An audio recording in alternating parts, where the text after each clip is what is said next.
Aprenda a criar jogos do zero com quem entende do assunto. Acesse o link na descrição e matricule-se já, certo? Agora vamos tocar um loop aqui de uma forma mais eficiente. Vamos para a nossa próxima estrutura de dados. Aqui vamos criar aqui o nosso function audio play loop. Eu vou também herdar o nosso audio element e vou transformar em um construtor. Vou pedir como parâmetro esses três aqui de cima, o som, o tipo e o offset. Porém, vou passar mais um aqui na frente do offset, que vai ser o milissegundos, por conta que a gente terá um fade in e um fade out na hora de inicializar o jogo, né? De inicializar o loop. Então vamos passar nossas variáveis, que a gente pegou aqui, as principais. Eu vou só copiar o de cima e colocar aqui embaixo. E também vou criar novas variáveis que serão específicas desse objeto, né? Dessa estrutura. Eu preciso saber qual música, se eu coloquei para tocar música, né? Então eu vou armazenar o ID dela dentro dessa variável. Não vai ser mais uma variável temporária. Igual nome. Vou precisar de um volume. Vou colocar em igual a zero, que ele vai inicializar em zero, né? A gente não vai escutar nada. E a gente vai precisar de um volume speed, que é a variável que a gente vai somar frame por frame, né? E aqui a gente vai ter que fazer uma continha, né? Porque a gente vai transformar milissegundos em um speed. Para isso, a gente coloca aqui, ó, milissegundos. A gente primeiro vai transformar em segundos. Eu vou multiplicar, né? Em vez de usar divisão nesses momentos, eu vou multiplicar para não dar problema. Apesar de que eu acho que não daria problema. Para transformar em segundos, eu tenho que dividir por 1000. E a multiplicação por 1000 é 0,001. É o equivalente a dividir por 1000, né? Se a gente multiplicar. Feito isso, a gente precisa agora pegar a velocidade de frames do nosso jogo. Para isso, a gente vai usar o GameGetSpeed, GameSpeed FPS e vai multiplicar. Desse jeito, a gente já tem um valorzinho aqui. E o nosso valor de volume varia de 0 para 1. Então a gente vai dividir aqui esse resultado por 1. Então a quantidade de segundos que vai levar para chegar em 1 vai ser o valor de nosso speed, praticamente assim. Eu não sei se deu para entender, mas essa é a conta. Agora vamos aqui criar a nossa função de update. Aí a nossa função de update vai ser também diferente da função de update do audio play single, né? Pois aqui a gente não precisa passar como false, ele mesmo se define false e a gente não precisa tocar novamente. Aqui, no caso, a gente vai precisar falar quando é false e quando é true. Então vou colocar aqui a primeira função, colocando para tocar. Aqui, ó, colocando para tocar. Tocando de fato. Vamos tocar de fato a nossa música, né? Agora a gente vai fazer um condicional aqui. Se a gente not colocar aqui o exclamação para usar um not, a gente vai verificar se a gente está tocando o nosso áudio. E por isso a gente usou aquela variável de id playing. Se a gente não está tocando, então a gente vai tocar e armazenar dentro desse áudio id playing. Aí vamos fazer novamente. Vou utilizar o nosso sound id. Aqui a questão de prioridades de loop eu vou deixar em 1. Ou seja, a prioridade do loop é maior do que a do play single de toque único. E o loop eu vou deixar em true. Aí a gente tem que aumentar o volume. Para isso a gente verifica se o volume é menor do que 1. Se for menor do que 1, a gente vai somar o volume mais igual ao volume speed. Se não, se ele já chegou em 1, né, pode acontecer dele ficar um pouco quebrado.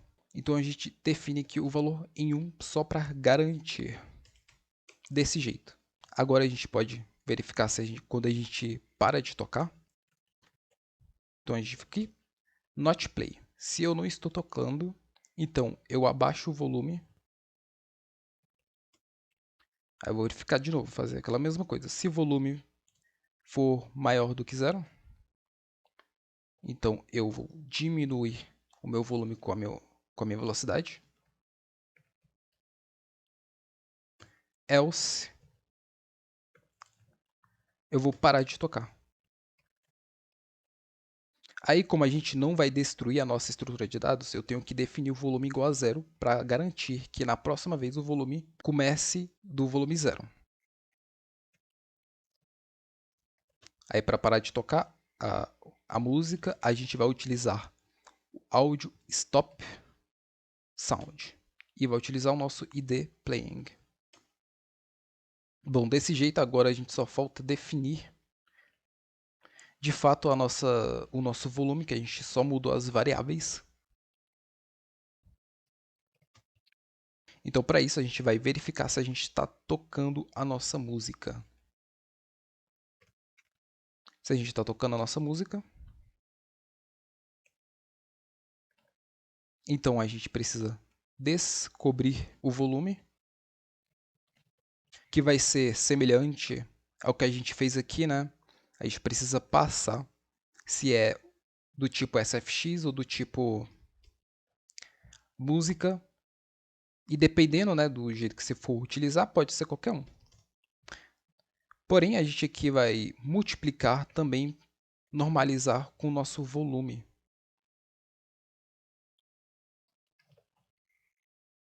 E desse jeito, a gente pode utilizar, que definir de fato o nosso volume. Áudio, som de gain, a gente vai passar o ID, playing, o level e o tempo. O tempo vai ser instantâneo, né? Pronto, desse jeito a gente já definiu e já está pronta a nossa função de loop. Agora que eu vou voltar no meu objeto de OCND, vou no create novamente, vou criar uma musiquinha. Vou colocar aqui como prefixo MSC, o prefixo MSC para música, e vou utilizar uma música tema que eu tenho aqui, né? New Audio Play Loop. Vou colocar aqui como Sound Theme 8. É uma musiquinha que vai tocar e do tipo, ele vai ser do tipo música, né? All Type Music. E o milissegundos eu vou deixar em 0. Isso significa que ele vai começar a tocar instantaneamente. Então vamos pegar aqui. Eu vou vir aqui na minha room, vou mostrar uma coisinha aqui para vocês.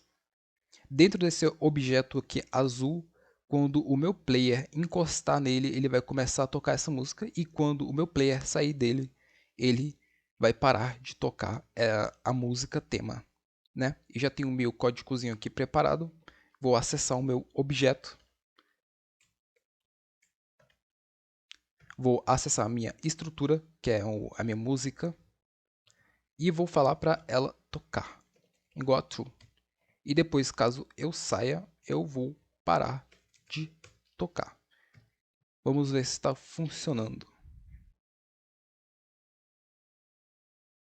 Desse lado não está tocando nada. Se eu vier aqui para a esquerda, começa a tocar instantaneamente nessa música. Agora, se eu voltar, instantaneamente ela para por conta que a gente colocou o milissegundos em 0. Agora vamos voltar para o nosso controlador aqui.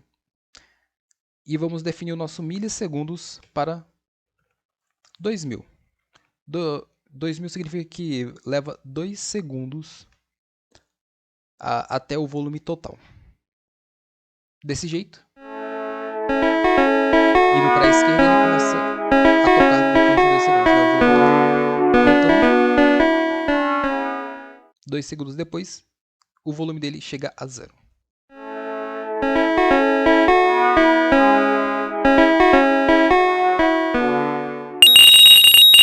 E bom, galera, esse foi o tutorial do sistemazinho de som um pouco mais inteligente aqui no Game Maker. Eu espero que seja útil para vocês. Considerem se inscrever no canal para mais tutoriais e até a próxima.